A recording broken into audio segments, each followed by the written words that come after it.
Hello and welcome back to another episode of the Bulletproof Studios podcast. Today we are talking all things content and repurposing content, so how to get the best out of your podcasts, your social media clips, and how you can use them on different marketing platforms to get the best out of your content initially. But first of all, Dale, how are you today? You know what, I'm good. You good? That was a big thing, a big thought there. Yesterday, I would say I was a wee bit peed off, but this is just the peaks and troughs of business. I think we're learning a lot of lessons, what you need to do in a business. Sam said it to me this morning when we were out to run. He said, yesterday's experience will be the best lesson for you. I think it's happened a couple of times, ironically. But maybe this time. Yeah, this is this will be the one that sort of changes everything. So here's my advice for you. If you're looking to start work with anyone, you try to do it on the basis of friendships.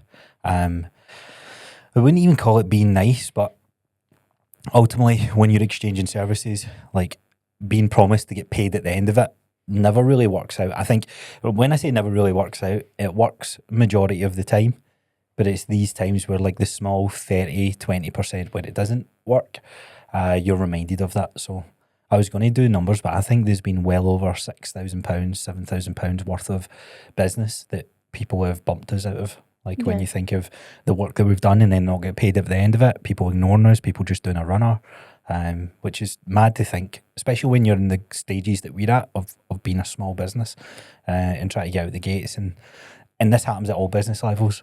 Yeah, and people might listen to this and think, like, yous are absolute idiots. How could you, like, that's basic pay before you, like, do service. But I think a lot of the time... It's just the model. Yeah, it's a model with a lot of marketing things. It's like you'll pay when we've seen... Because there's, like, trust from both angles, both sides of it. So if you're signing up a new client, they're like, how can I trust that I'm going to pay you money and you're actually going to deliver, which I totally get. So that's why, like, you need to do your deposits, you need to do, like, whatever, like, auto bill and whatever it is that you do. And it's a painful lesson that we have learned in business. Yeah. But How was you? how was you?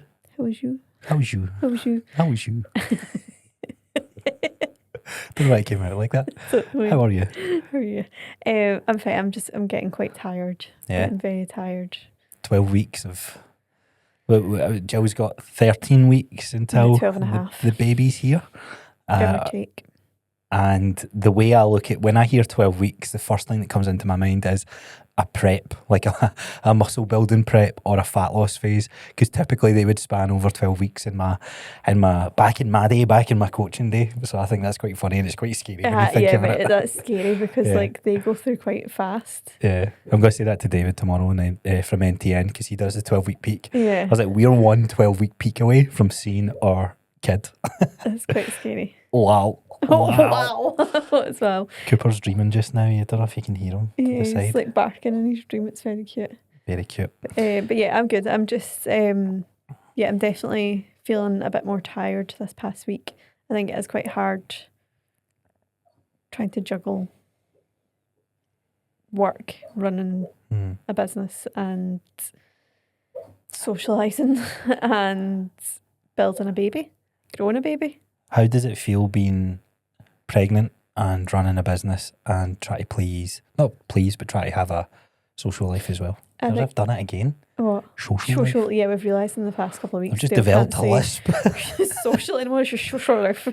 I'm finding it quite hard, and I think it's that whole thing of like, you can't do everything. Like, we've had a lot of family stuff coming on because I think or not family stuff, like family or friend stuff, because it's coming up to the festive season, so that tends to be a bit more family friend focused. Because we've had like a wreath making workshop with like my mum and Kirsty and all that kind of stuff, and that sounds like, oh, what a shame you had to go to a wreath making workshop. It was really fun, but right now anything I do is draining energy from me because the rest of my energy is going to grow in this baby. So then when I come back and I'm like, I'm meant to be doing work, I came back and lay on the floor of our office and fell asleep. Like I don't know why I didn't even use the couch. Like I came back and I was like, I'm going to do all this work in the studio, and I literally just lay on the floor of our office and went to sleep for 30 minutes because I'm so tired. Yeah. So I do find it quite difficult, and I know it's probably going to get more difficult in the next few weeks, but we just need to deal with it. We're fine. Yeah. I think it's helpful that I'm in business with my husband, because if that was just someone random I was in business with, they might not understand. It's got to be hard, but I feel like we maybe need to create some more boundaries with it. What do you mean? What, just tell me to work anyway? No, the other way is like, Workhorse, go. just take a day off today, like go be at home, let me I don't like think I do could. X, Y, Z. I don't think I No? could.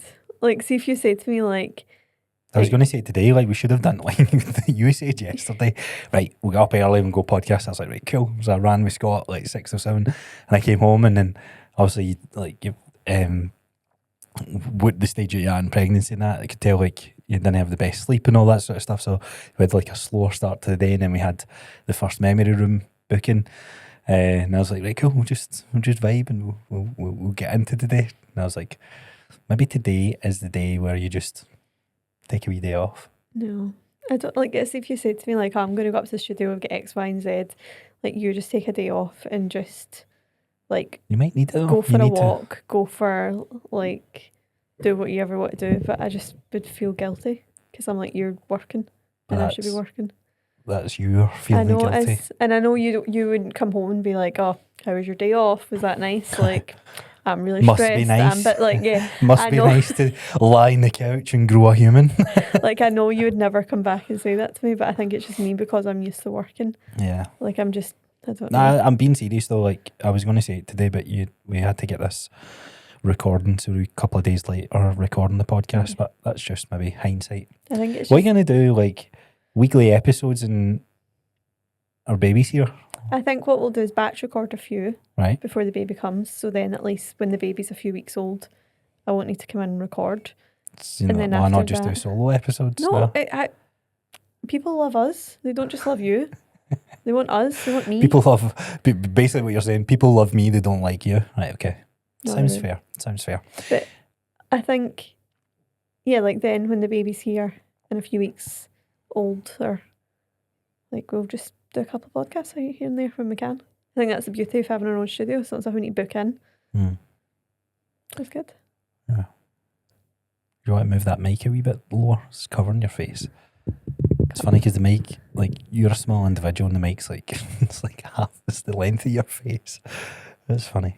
Our baby's So, yeah. really small. Do you want to talk about the new business venture that we're about to launch? Because I think there's Yeah. something to be said. And look, if you're not here for this chat and you just want to care about the art of repurposing, skip ahead. We'll timestamp it on the bottom. But we have decided to launch, officially launched, or how do you want to position Yeah, this? we've launched. Well, yeah, we've hard launched our other business. They Which, only learned what hard launch meant like last year. yeah, I didn't realise it was a thing that the kids do. Soft launch and hard launch. Yeah, bear in mind I've been in a relationship for 13 years, so I didn't realise this was the games that you play. But I've also been in a relationship for 13 years and I still know what hard launch and a soft launch is. What you been up to? Were you soft launching other boys? Is that what you were doing? We don't have time to soft launch other boys. That's a good thing. See, if you're insecure in your relationship, go into business with your partner don't have because you time don't to have cheat. time to think about other people and cheat on your partner because Not you're that I together. would. No, I'm only joking. But yeah, anyway, we've launched the our project, our other business called the Memory Room.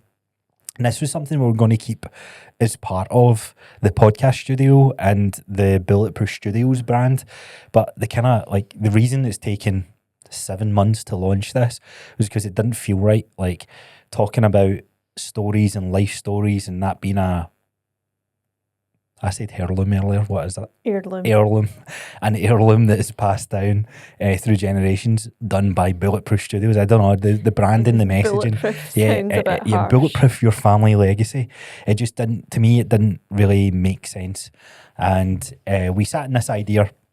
We were getting the marketing business up and running. And with marketing is like, and I'll just speak from my part and you can, I don't know if you'll agree with this or not, but we're going out to businesses and they're giving us money to exchange for a service where we'll grow their business through a marketing approach or social creations and all that good stuff. But as a part of me, I was like, it'd be good to apply some of the models and principles that we're doing to our own business model, because then we can go, look, here's where it's worked for us, here's where it's worked for other clients, and that's a nice blend because you're sort of you've got your foot in the door, or you're still like in the trenches alongside them, so you can relate and understand from all aspects of the marketing approach. So that was the reason for it. And we could have done that with the podcast stuff, but the podcast stuff is very much intertwined with the marketing approach. We have the podcast studio that brings in maybe a few £1,000s of revenue into the business, but it's not the main angle of it. It's all to do with developing their marketing or their marketing approach for businesses, or only as of recent. What do you think, side note of, because a couple of people have said this as recently, of people who want to get rich quick, and on their list of things of how ways to get rich quick is open a podcast studio? Yeah, a podcast studio, like the overheads and stuff, like, don't get me wrong, I think pricing, it all depends on pricing power, because studios in London will charge £1,000 for one episode. We're charging, way back we were charging £95. Like, they're charging 10 times the amount of that. So we have had to kind of step back and go, right, okay, let's rework that model. But it's also people who think, and I don't mean this in a like derogatory term, it's like who've never recorded anything in their life, think I could just set up a podcast studio. Like, do you know that's it? Like, it's probably a good subject to talk about, because this is like, as business entrepreneurs, or it's like we're starting something because we want to manage our own time and get freedom of, some people have freedom of location, but being able to generate your own income and become quote unquote financially free of whatever that means for every business owner. Some businesses start because it's a passion. Some other businesses it's just because I want to do my own thing and I want to make this successful. And it's always looking at what's the newest opportunity, or what's the easiest way to do it, what's the fast way to do it. And it's like, I don't know if there is, things will become like, if you're starting a newspaper delivery company versus something that's in the world of AI and technology, the newspaper business is probably not the best bet because it's dying market. But for the most part, like, sticking and doubling down on what you're good at or what you want to do is the best thing. But it's like the wandering eye. It's like you see someone doing or something that looks cool and it looks successful, and you're like, I want a bit of that. And I don't think you realise, like, it's with any business, so like, you don't realise like the work that's went in the back, the amount of fuck ups we've had, like we said at the start, but the amount of fuck ups we've had with like cameras, or we have had to get new lighting or new mics or whatever to learn what the best one is. Like, it's not just like a pop up studio that's ready to go type thing. Yeah, I think every business is hard, and every business requires the same level of work. Maybe some businesses require more time and less time, just depending on the model, but ultimately you're doing the same work no matter what you choose. So may as well just choose one that you enjoy, and one that you've got like a bit of a skill set behind or a passion behind. Or going back to the whole thing we said about boring businesses. Yeah, boring businesses can work, but boring businesses is boring to some people, not to others.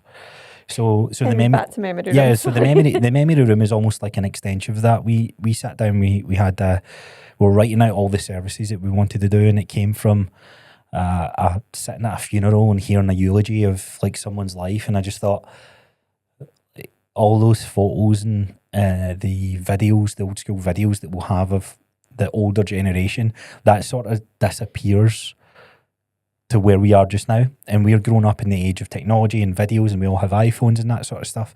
And I like the idea of storytelling and podcasting.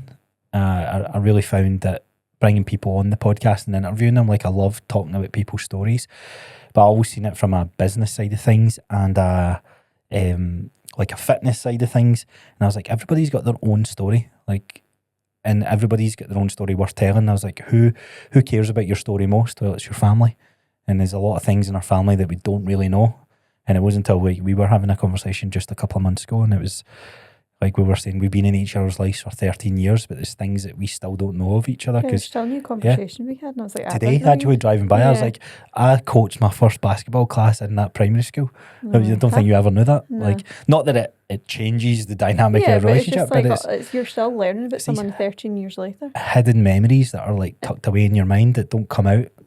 I think as well, when our baby's here as well, there'll probably be other things we find out about each other, being like, oh, when I was, like, we don't remember, being like, oh, like, when I was a kid, like, this happened to me, or like, my mum did this, or my dad did this, kind of thing. Yeah. So it's like, you always learn, so you've got all these stories, like, locked away. So we came up with the concept and there was a couple of names, and the memory room was like the one that we were going to launch, and we sat in it because it made sense to like grow the thing that's already working, grow the thing that we're good at, which was podcasting, and utilizing that content for more so businesses is where it's evolved to.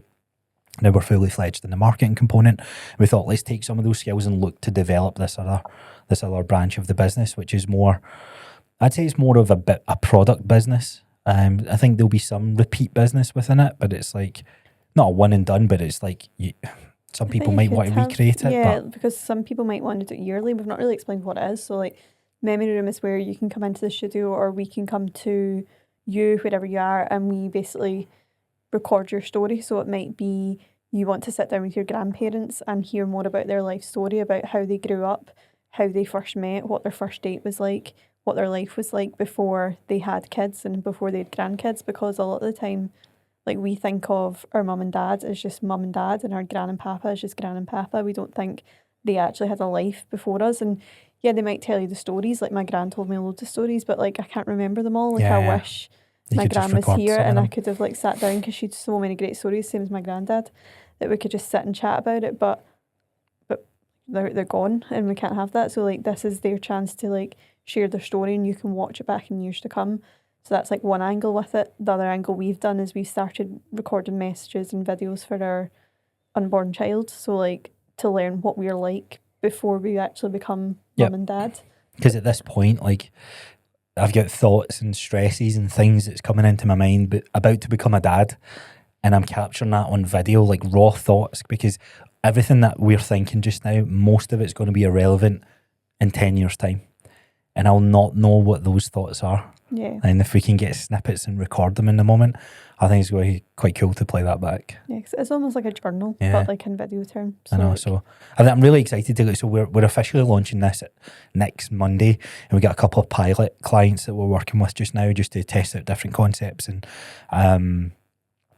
just get a few sort of stories under our belt, a few testimonials, sorry, and experiences. Like, we've got experience when it comes to podcasting, so we know we can do it.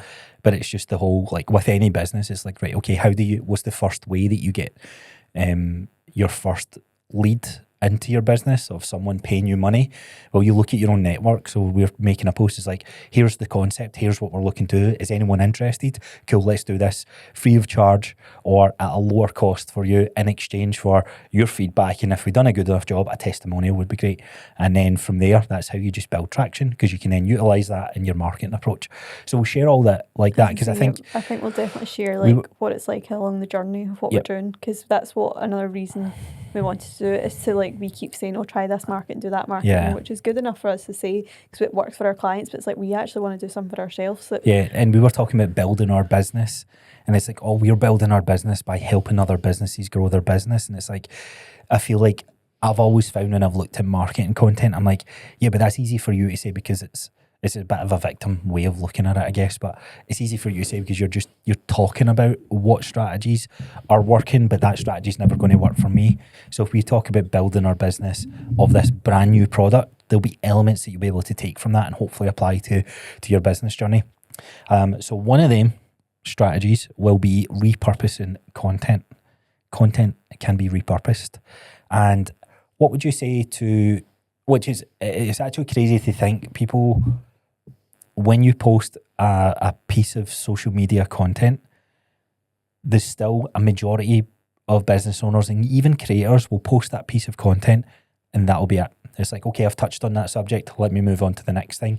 And there's so many different ways to get like break that topic down and say it in different ways and even repeat the same message. And I always remind myself of the story with Sam, and he was asking about the calorie deficit, and I was like, right, we went over this like 30 different times, and then I said it again and again, and about, not that he was always thinking about this, but every time we met up and we went a walk, and it wasn't until we were climbing the cobbler, we're halfway up, and he's like, I know I always ask you this, but I do not understand how your body loses fat. And we went into the subject like we have done the previous like 20 times, and he's like, that makes sense now. I don't know why, but it makes sense now. And there's a part of me that just unlocked in my brain. I was like, we all learn at different points. Some are slow learners, some are fast learners, but the point is we all learn. And maybe like it's the same with you marketing. might have like worded it in a different way Yep. as well, like just slightly different. That was Yep. like, oh, actually, that makes so much more sense now. And it's like you hear of something so foreign to you to start with, it's like, doesn't make sense to me. Just by hearing it a second time, you can start to piece the things together. So it's repetition.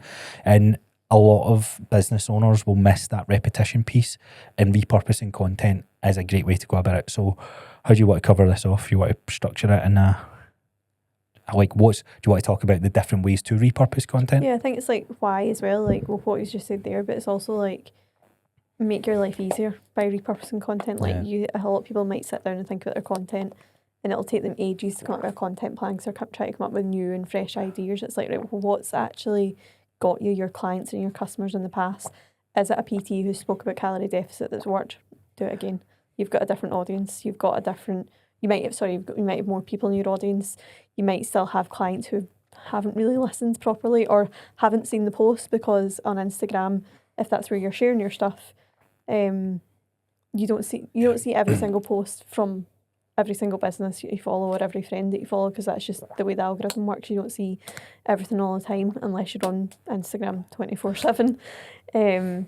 So I think there's definitely, like, they just make it your life easier, like repurpose it. And when we say repurpose, I think there's different meanings to repurpose as well. I was going to say, we can cover off like the different ways to repurposing, because I think a lot of people, when I used to hear this term before, I thought reposting my old stuff right from 6 months ago. But so we'll talk about how to utilize that, and really it's going to help you not burn out as a creator. with your creative approach to your business. So this could be whether you're running paid ads, maybe you don't want to do organic content, or you're doing very little organic content, but it's like repurposing that bucket over to the other avenues that you're messaging. And it's creating this nice little ecosystem, builds better trust with your customers. You'll get new leads through. You will get, it just has a knock-on effect to every aspect of your business. Not minimal effort, but working smarter, not necessarily harder. Yeah. I think it's as well, like, let's take podcasting for example, because that's our bread and butter. So a lot of people come in here, they do their podcast and they post it, and that's it. They're like, cool, that's that podcast done. We're not going to touch it again. We've done it. People can just find it how they find it. A lot of people, now will make like reels and social clips from it, so they get their content from it. But there's still even so much on the table. Yep. Like, have you got an email list?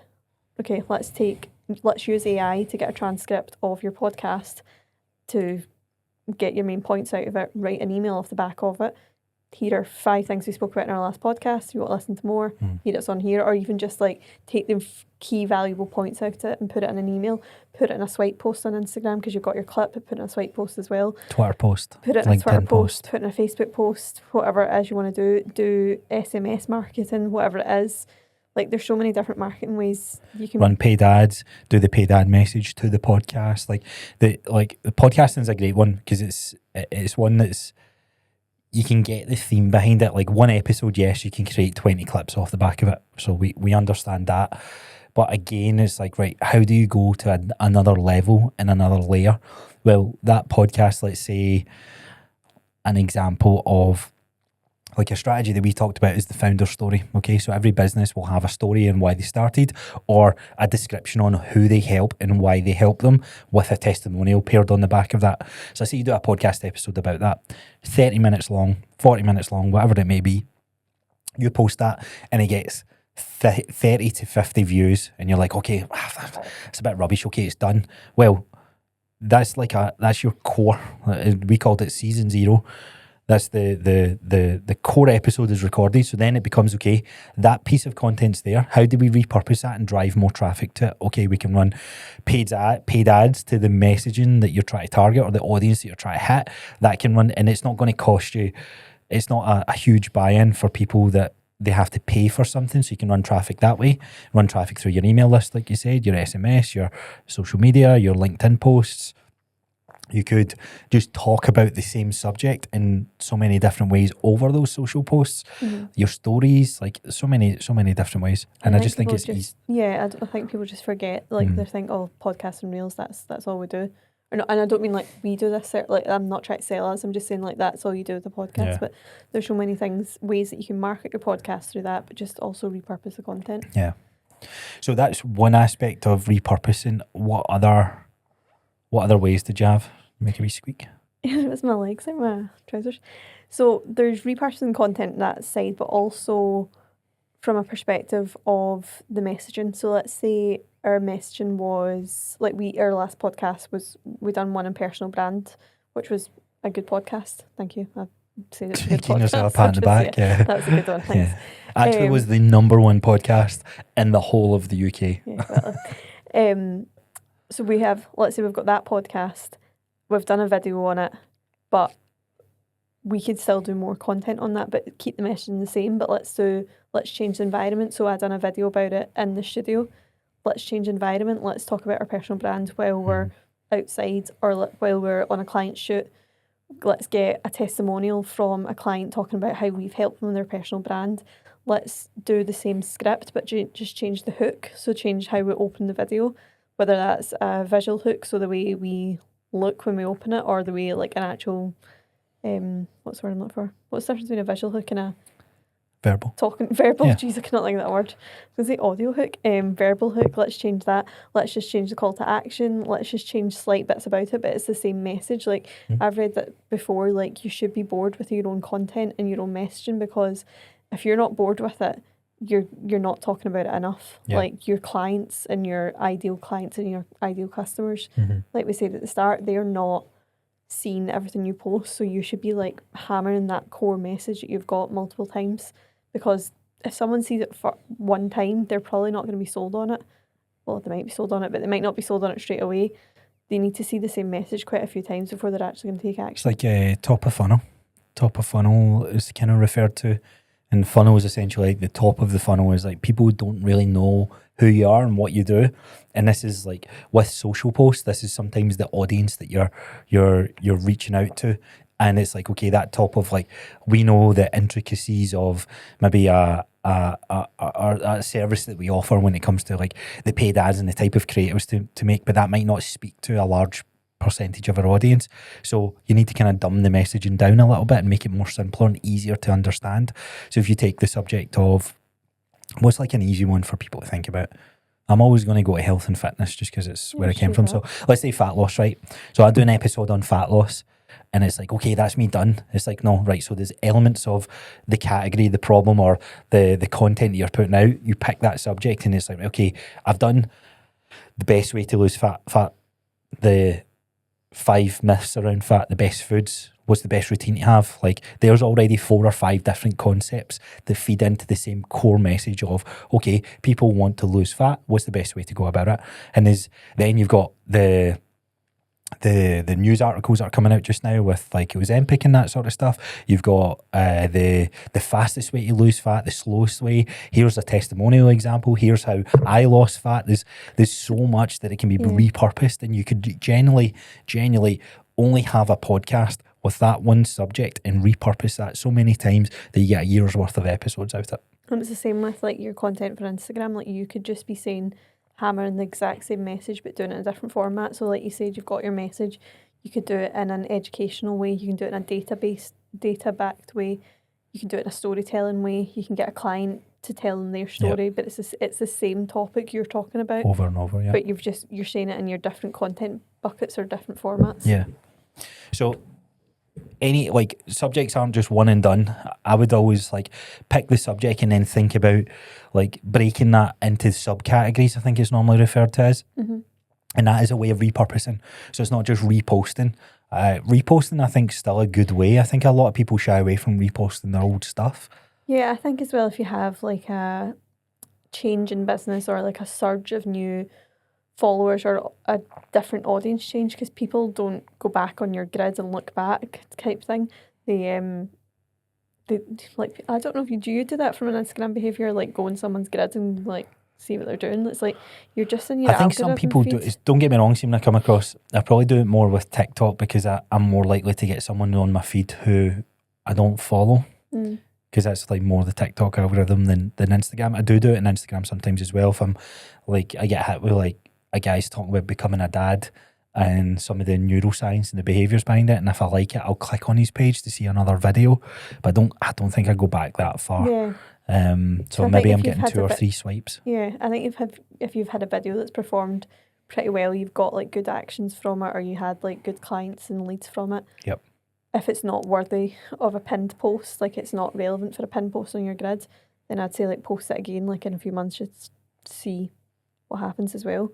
I think also like the thinking behind this is like look at your data and track what's working. So if you're finding that, we go back to the content buckets, so it's like if you're finding that you said the same message and when you done it on a swipe carousel post, you got very little views and very little likes.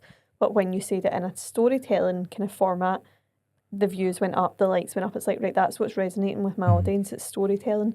Or is it data backed stuff? Like people want to know the data behind why you done something and why something works. And then you double down and reiterate. And it's like, and this is, interestingly enough, I know we've not really sat down and spoke about Facebook ads. Facebook ads is evolving into this new sort of chapter where rather than trying to match the creative to the audience, rather than trying to match the audience to the creative, what Facebook's now doing is good creatives are getting pushed to the right audience now. So they're actually they're sort of changing the way that they're doing things, and having different iterations of creatives is more important than ever. The crap ones are getting left behind. Like if there's not much effort put into some of them, they're just like they won't perform as good. And it's like real estate. And I think it was a Hormozy podcast that kind of shined light in this. You think you're going to run ads, or you're going to do paid ads, and it's like, okay, I'm going to get all these inquiries because I'm the only podcast studio that's in and around the Central Belt, or there's only 3 podcast studios in and around the Central Belt. But what you don't realise is on that person's feed, you've got people that's interested in podcast, you've got people who's interested in Christmas presents, you've got people who's interested in dogs. So you're not just fighting against competitors, you're fighting against the marketplace. And you're a very, very small slither like in that big pie. So great and really good creatives and good messaging behind it is more important than ever. So you're never like, how do you improve on that? Well, you look at the data, as Jill said there, you look at what's performed well, and you don't just go, okay, there's ones that perform well. Again, test and iterate from there. It's crazy how many some of these big brands, see that soap bar that you got, what's that called? The Squishy? Squashy or Squash. I can't remember what it's called. Mr. Squash or something like whatever it's called. When I was looking at the ads update, the guy that I watch on YouTube, he brought their program up, their data up on how many Facebook ads are running. 360 Facebook ads they had live at one time, and that's a massive well, I don't know how big the company is, but that's just showing you like the impact of what these big corporations and brands are doing. So you in a sense, there is who can control the market share, who can control the volume as well. Mm-hmm. It also helps from like people always love on Instagram to complain about the algorithm. I'm shadow banned. Yeah, like Stop that. posting shit then. Basically. As simple as that. It's like, do you believe in shadow ban? No, I don't think so. Unless you're doing some like wild stuff, but even at that, I don't think. Do you know, I'm not going to say their names, but you probably know who I'm talking about, but they've used the studio before and they post like very become a man type of content, and the content's filmed great and it looks great, but it never performs well. And I'm like, why is that not performing as well as they can? So you think they're shadow banned? I don't know, because I was thinking, I was like, but then I think, is that shadow ban came because they've done some dodgy stuff with mass following? I don't know. Yeah, it's hard to tell. Also, I don't think they banned stuff about becoming a man. If you started posting about women's rights, then you'll probably get banned. Not posting a man.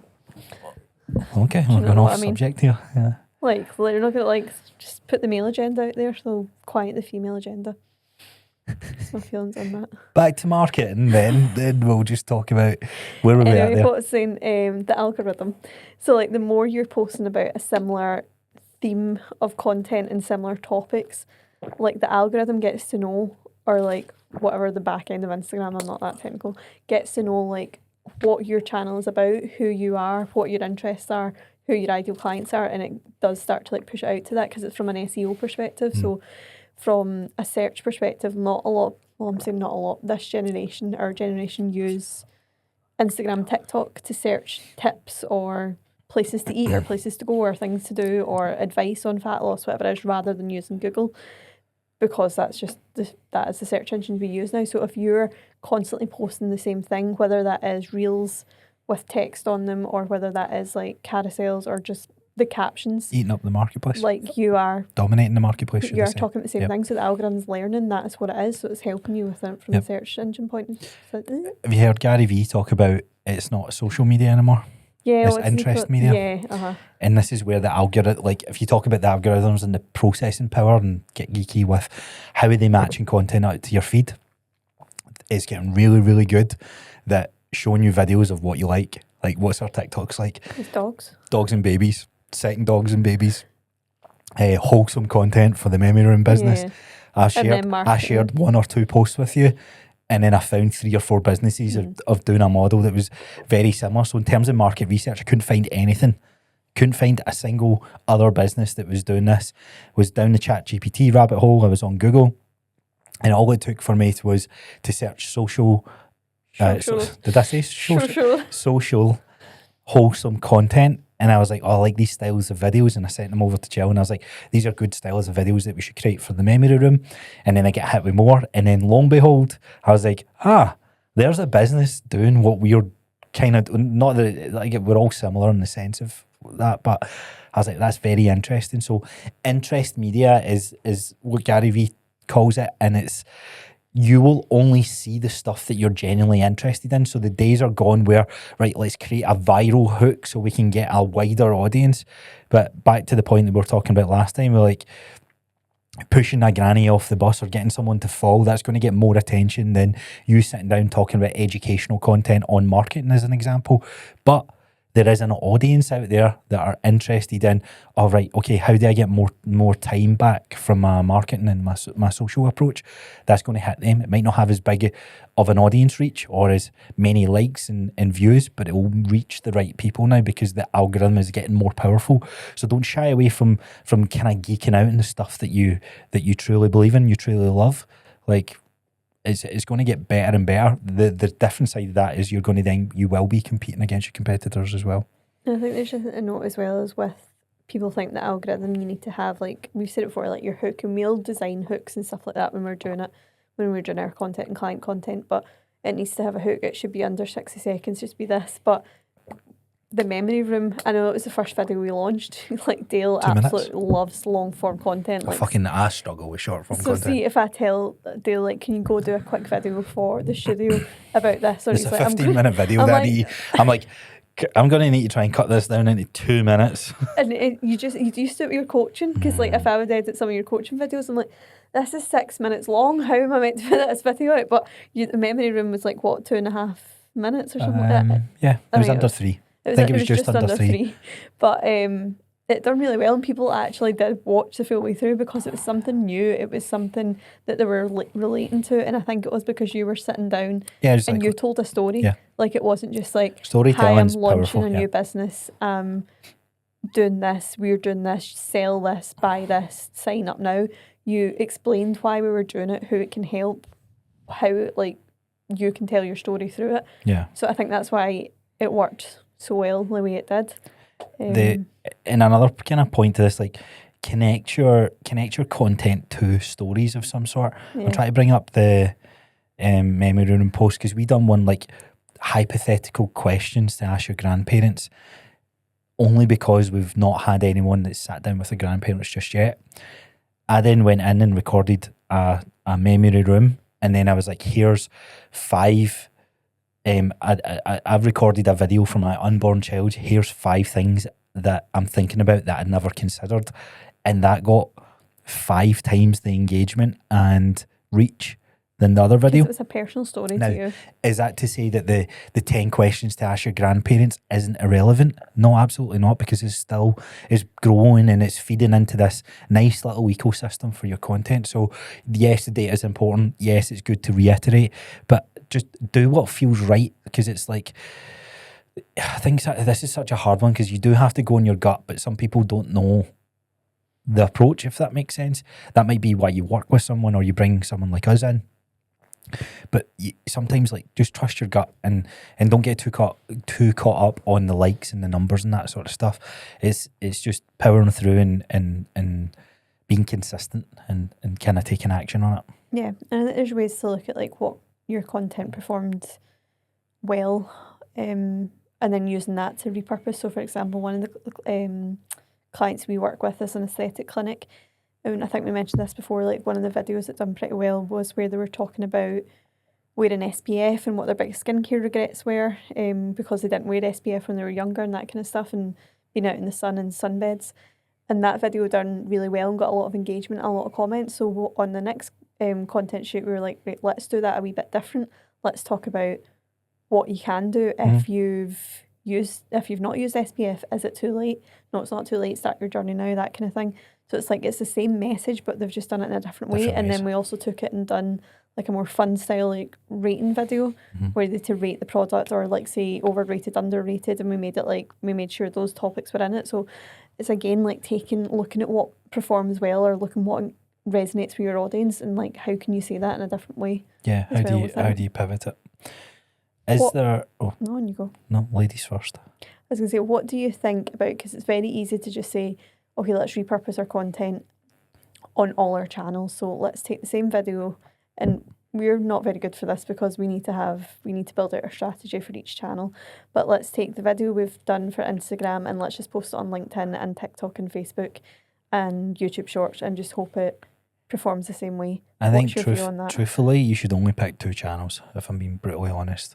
But even at that, so let's say our channel is Instagram and TikTok that we're choosing. Okay. And you think, right, I've got this video, I'm going to post it on Instagram, and while I'm at it, I'm just going to chuck it on TikTok as well. Do you think that's the right strategy to have? I think the formats are very similar. The thing I hate is the Instagram watermark showing up on TikTok and the TikTok watermark showing up on Instagram. And it's a complete like no-go of that, but that's more like a bug of how people have posted it. I think the content is more or less the same, but I think a long caption written on Instagram does better than a long caption on TikTok. I think TikTok, it doesn't have to be like super high quality, but then again, super high quality videos work just because of how algorithms are evolving. I do look at them as like, right, okay, if we created a real style of format, putting that onto the other platform that supports that real style is worth doing. We're doing it with the podcast clip. We put the podcast clip on YouTube Shorts, TikTok, and Instagram.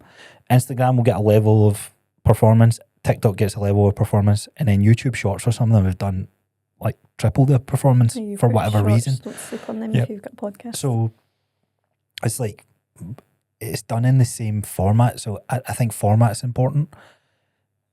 Sometimes I'm thinking to myself, right, we've reposted that to Facebook. Like, is there a point in doing that? Should that be changed up a little bit? Because it's a swipe post on Instagram.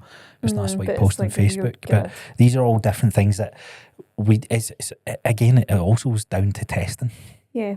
I just think from TikTok and Instagram, I think your content should be slightly different. The messaging's probably like the same, what we said there. But I think on TikTok, what I've heard before and what I've, even from my own kind of like user experience, like TikTok, you don't care about who the person is in the video. You only care about what they're saying in the video and like what they are. Whereas I feel Instagram is a lot more about, you care about who the person is, you're getting to know them. It's more personal brand-ish.